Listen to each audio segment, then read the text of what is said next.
Hola, qué bueno saludarte. En Clínica Easy siempre tenemos un espacio para aprender juntos y sobre todo para prevenir en salud.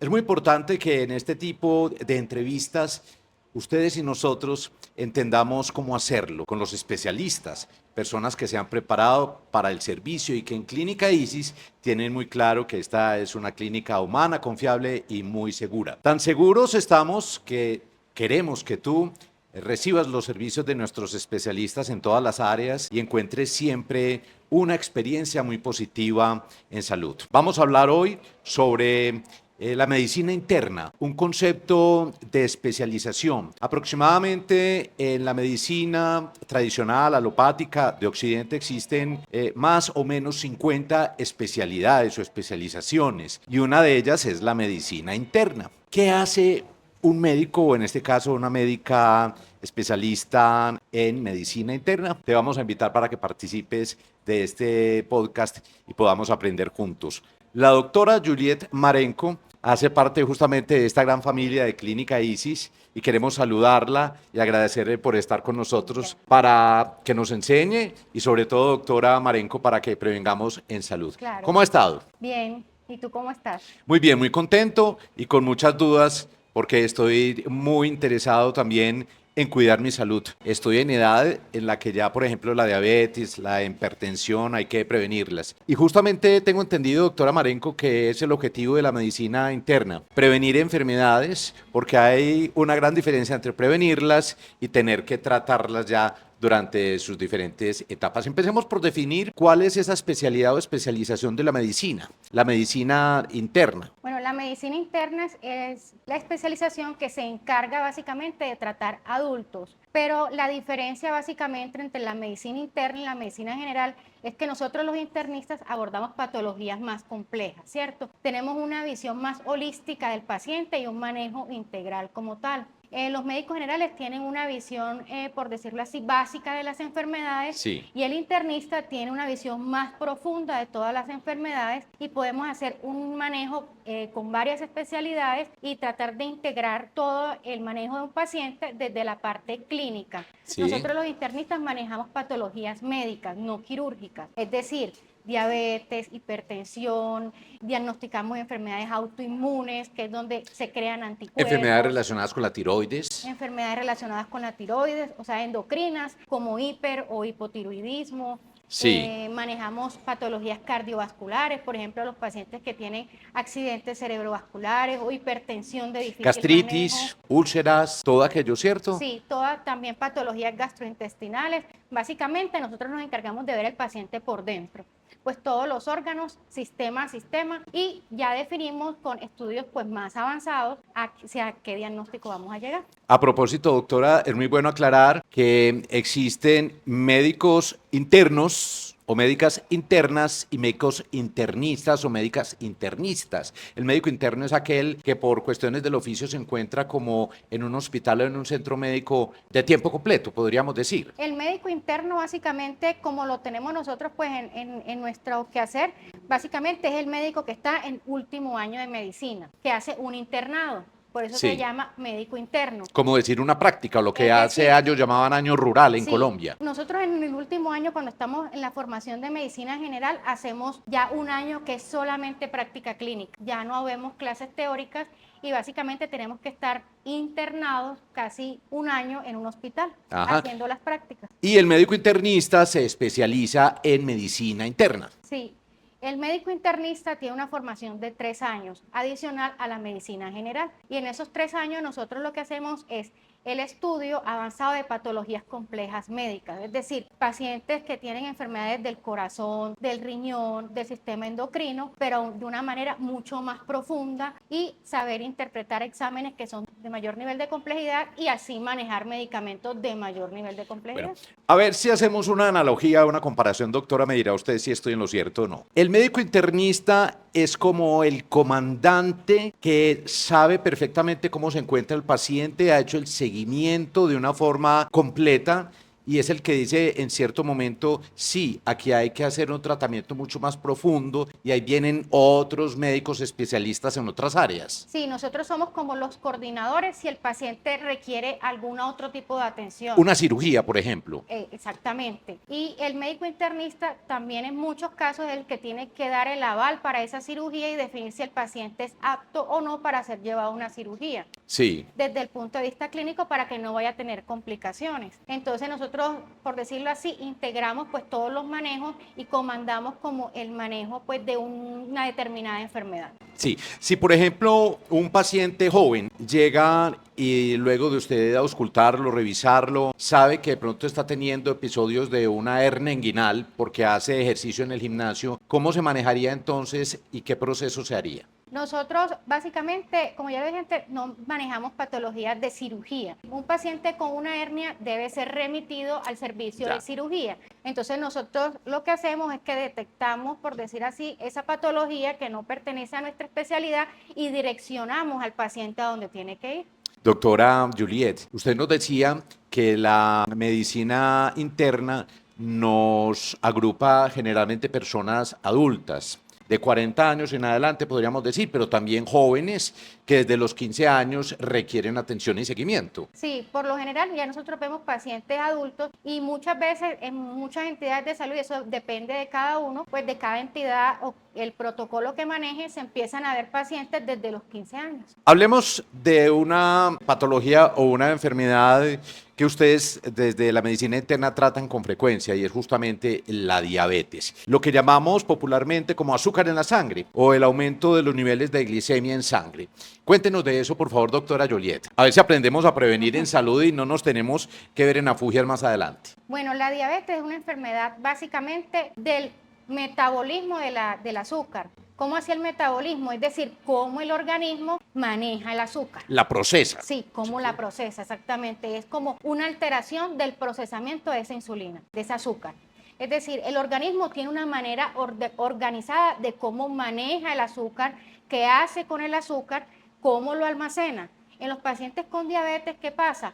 El organismo básicamente no sabe cómo almacenar ese exceso de azúcar, Sí. porque fallan algunos mecanismos durante todo ese proceso. Bien, hay una hormona que es la insulina, ¿cierto? Que es como la encargada de hacer ese buen trabajo, de llevar a las células el azúcar que consumimos en muchos alimentos, que ojo, porque más adelante vamos a conocer cuáles son esos medicamentos que nos pueden ayudar a prevenir y cuáles son, perdón, los alimentos que nos pueden ayudar a prevenir y aquellos alimentos que una vez ya detectado, diagnosticada la diabetes, debemos sacar de nuestros hábitos diarios, que algunos son deliciosos, pero por salud uno debe hacer algunos cambios en su alimentación y en su nutrición. Bueno, doctora, entonces, cuando ya el organismo tiene como producción no tan completa de la insulina, es donde viene entonces la dificultad. Y en algunos pacientes se acumula la grasa, Sí. también se acumula el azúcar. Lo que pasa básicamente es que la insulina la secreta el páncreas, que es básicamente un órgano endocrino, una glándula. La insulina básicamente lo que hace es que es un carrito que transporta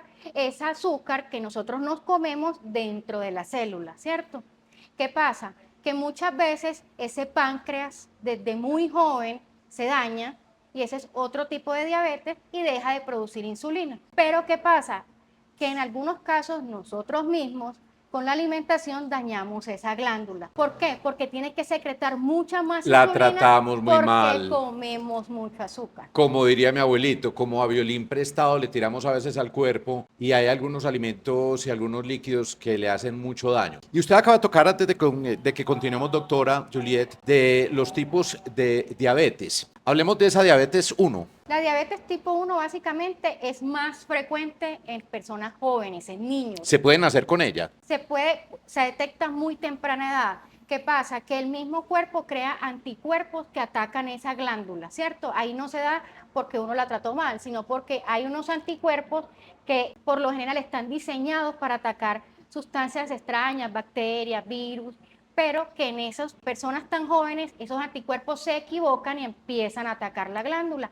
La destruyen y ya no se secreta más insulina. Esa es la diabetes tipo 1. La diabetes tipo 2, que ya es la de los adultos. Sí, y que es la más común. Es casi el 80% de las diabetes son diabetes tipo 2.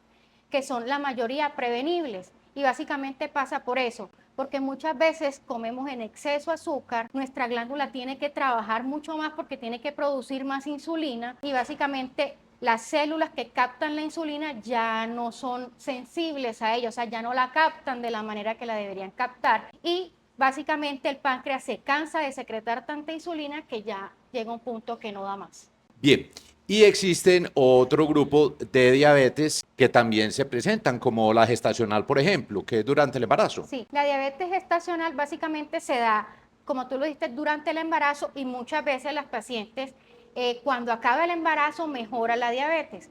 Pero hay que tener en cuenta que ese tipo de diabetes va a llevar a futuro a que esas mujeres tengan mayor riesgo de desarrollar una diabetes tipo 2. Entonces, si bien es transitoria durante el periodo del embarazo, tienen mayor riesgo todas esas personas, pues las mujeres que padecen esta enfermedad, de que a futuro se vuelvan diabéticas. Bien, doctora Juliet, hablemos de síntomas.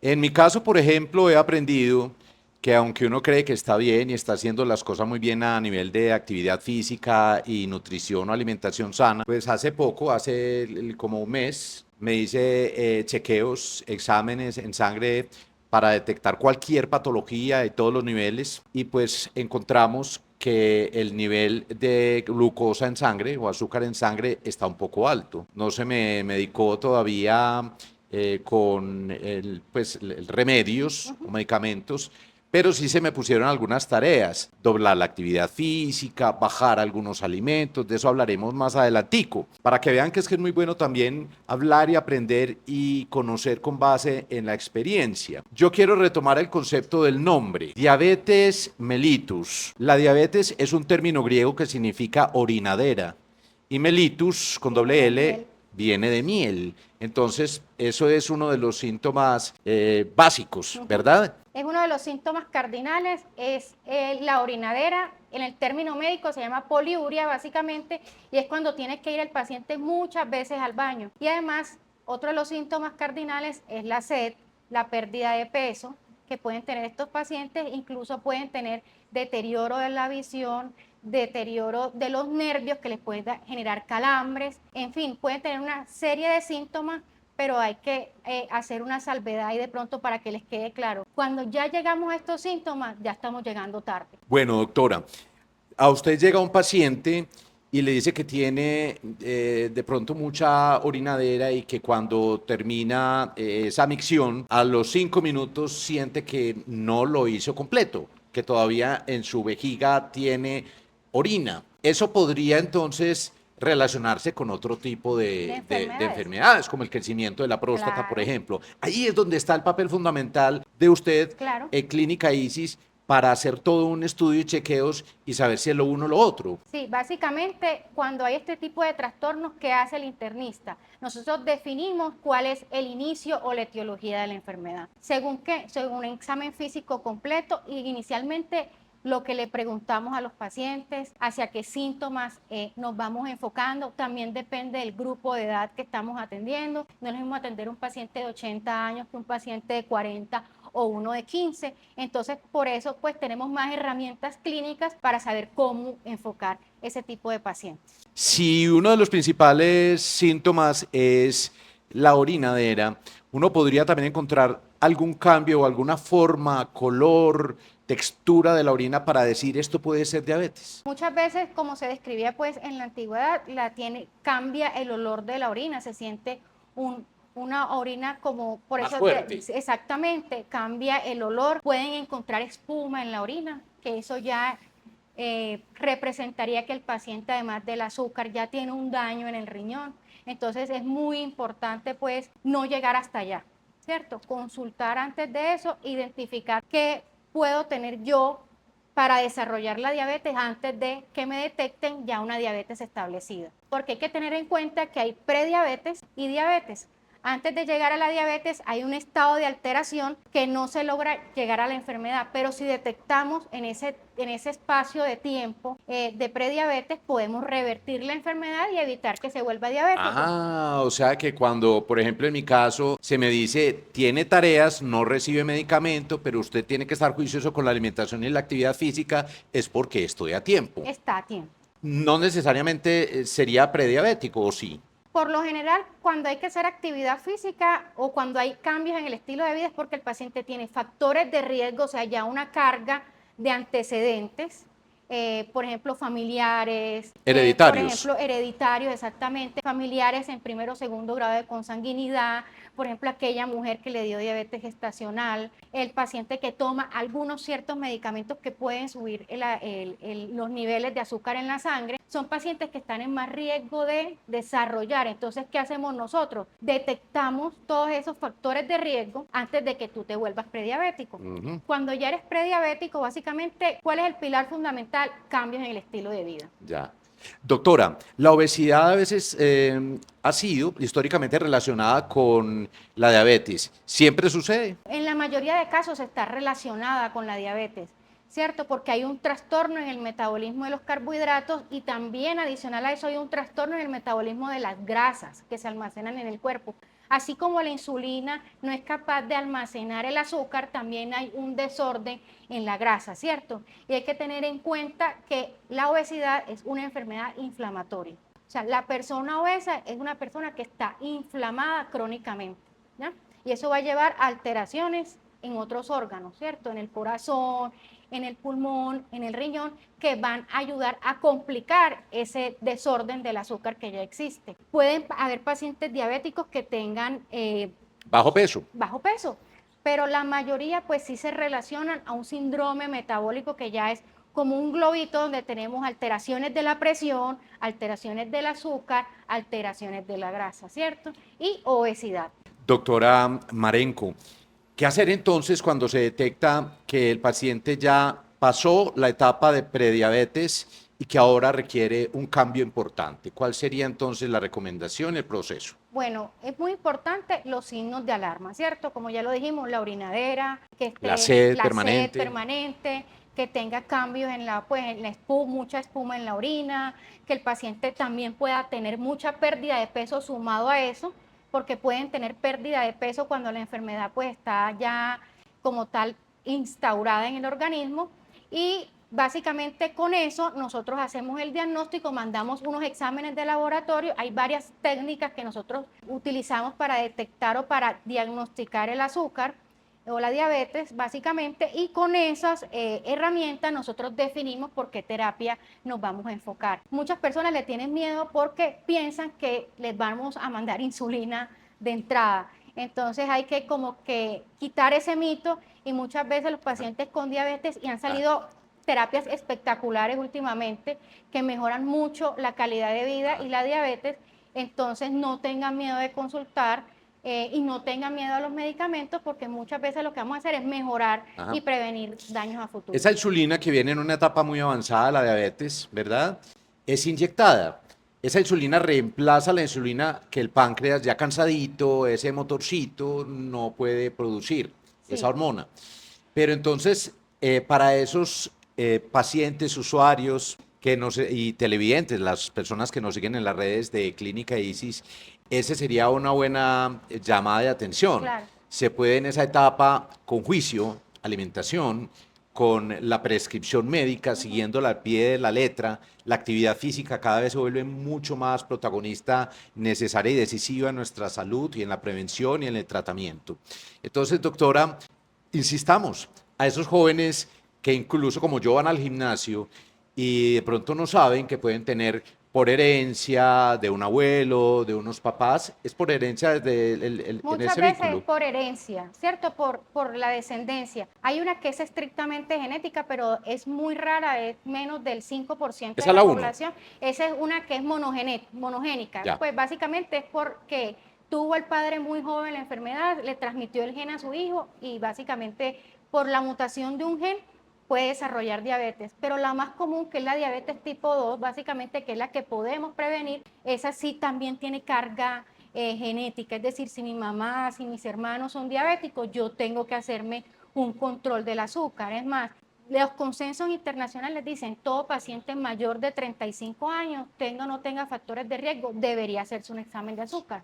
La recomendación para visitar al médico internista es cada año. Sí, por lo general, cada año para detectar este tipo de enfermedades metabólicas u otro tipo de enfermedades Sí. endocrinas, hipertensivas, y adicional a eso, si yo tengo familiares con patologías complejas, es decir, enfermedad renal crónica avanzada, por decir Osteoporosis. osteoporosis, o en fin, el llamado es a que consulten a tiempo. Sí, estoy pensando que las personas que ya se encuentran en tratamiento por diabetes tipo 2 y de pronto ya tienen hijos pequeños o adolescentes, pues obviamente pueden haber heredado, ¿cómo lo llamaríamos? Ese gen.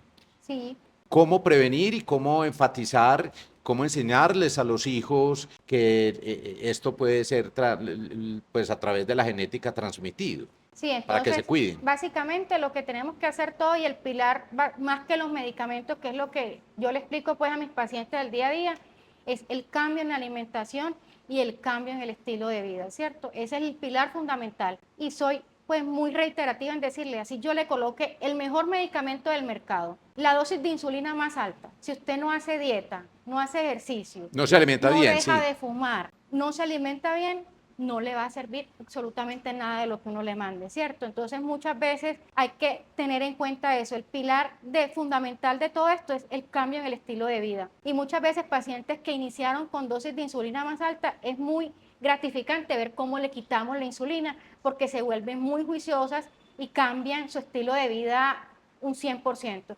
Entonces el llamado es ese. ¿Qué tenemos que hacer nosotros? Así como les heredamos las enfermedades a nuestros Claro, hijos, heredémosle el cuidado a los nuestros buenos hijos, hábitos. ¿cierto?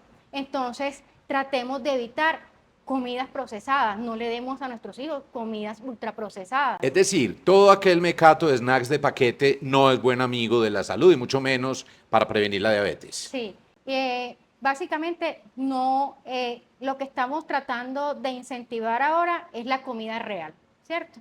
La comida real, ¿qué es? Como comían antes los abuelos, no habían papitas, no Del había árbol al chitos, plato.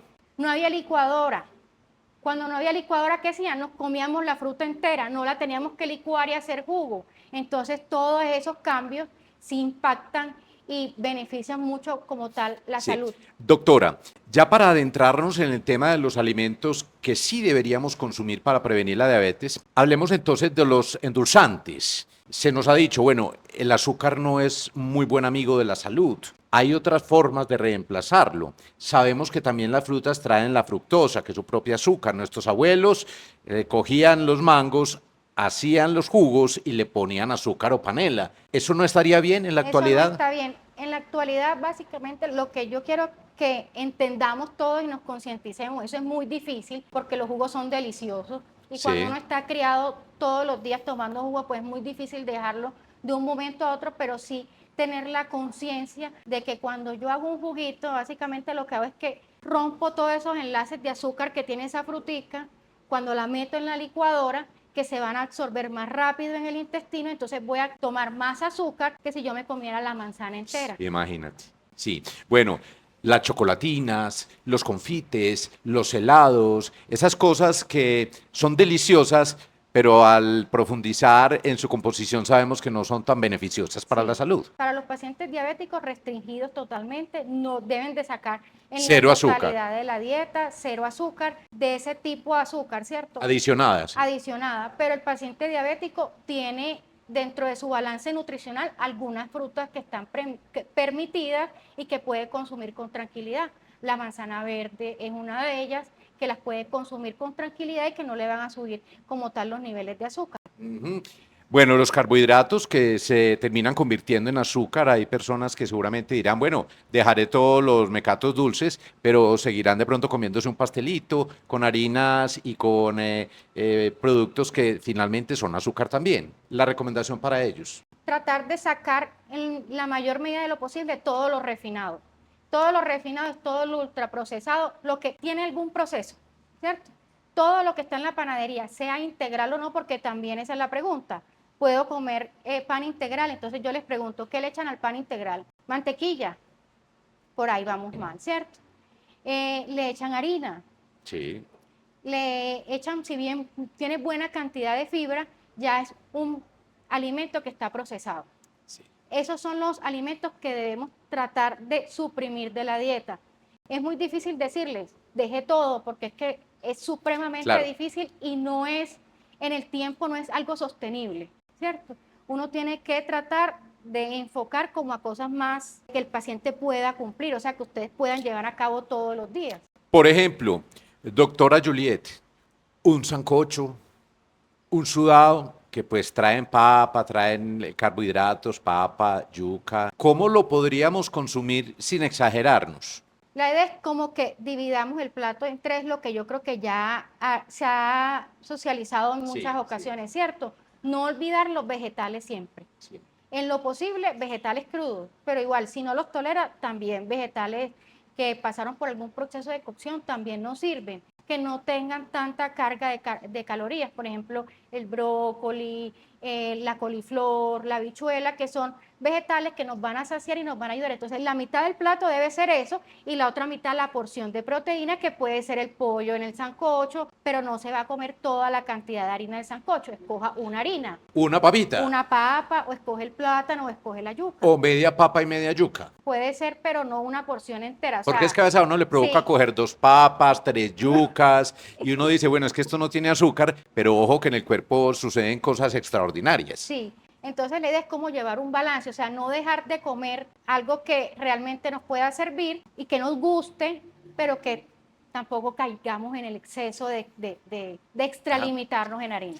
Doctora, lo que no definitivamente debemos consumir, ni en mínimas, ni en medianas, ni en grandes cantidades, el licor. El licor como tal es azúcar, ¿cierto? El azúcar, muchas de las preguntas es, ¿puedo tomar whisky, vodka, tequila? Todo está a base de azúcar. Cuando usted se toma un trago de licor, obviamente suben los niveles de glicemia en sangre, ¿cierto? Así sea light, el apellido que le quieran poner, todo tiene azúcar y todo va a aumentar el azúcar en la sangre. Entonces, en la medida de lo posible, cero alcohol para el tratamiento de los pacientes diabéticos. Bien, y ya para ir redondeando un poco, ya tenemos muchos conceptos sobre diabetes. Igual estaremos aquí en Clínica ISIS muy atentos a cualquier pregunta o sugerencia que ustedes tengan a través de nuestras redes sociales.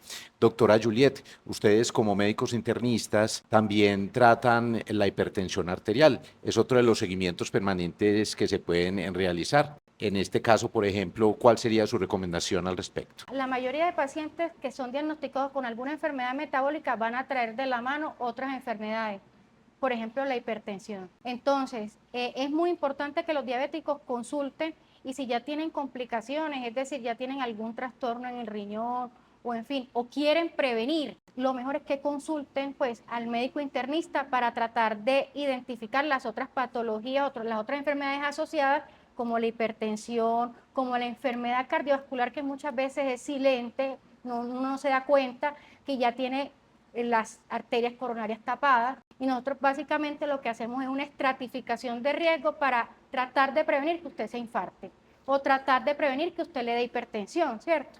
Claro que sí, o algún episodio también cerebrovascular. La prevención en salud es fundamental y cada vez en Clínica ISIS somos más conscientes y justamente queremos compartir contigo en estos espacios y que hagas prevención en salud.